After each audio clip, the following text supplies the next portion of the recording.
Hi hello ಎಲ್ಲರಿಗೂ ನಮಸ್ಕಾರಗಳು. ನಾನಿವತ್ತು ಮನೆಯಲ್ಲಿ ಒಂದು ಸಿಂಪಲ್ಲಾಗಿ ಒಂದು ತಂಬಳಿ ಅಥವಾ ಚಟ್ನಿ ಅಂತಲೂ ಕರಿಬೋದು, ಇಲ್ಲ ನಮ್ಮ ಕಡೆ ಎಲ್ಲ ಇದನ್ನ ತಂಬಳಿ ಅಂತ ಕರಿತೇವೆ. ತುಂಬ ಹೆಲ್ತ್ ಬೆನಿಫಿಟ್ಸ್ ಇರೋ ಸಾಂಬಾರು ಬಳ್ಳಿ, ಸಾಂಬ್ರಾಣಿ, ಇದಕ್ಕೆ ನಿಮ್ಮ ಕಡೆ ಬೇರೆ ಏನಾದರೂ ಹೆಸರಿದೆ ಕಮೆಂಟ್ ಮೂಲಕ ತಿಳಿಸಿ. ಇದರಿಂದ ಸಿಂಪಲ್ ಮತ್ತು ಈಸಿಯಾಗಿ ಗ್ಯಾಸ್ ಇಲ್ಲದೇ ನಾನು ಇವತ್ತು ತಂಬಳಿನ ಮಾಡಿ ತೋರಿಸೋಣ ಅಂತಿದ್ದೀನಿ.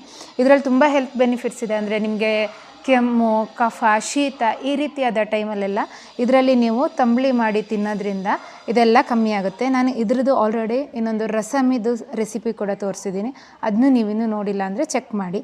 ಬನ್ನಿ ಇದನ್ನ ಹೇಗೆ ಮಾಡೋದು ಅಂತ ತೋರಿಸ್ತೀನಿ.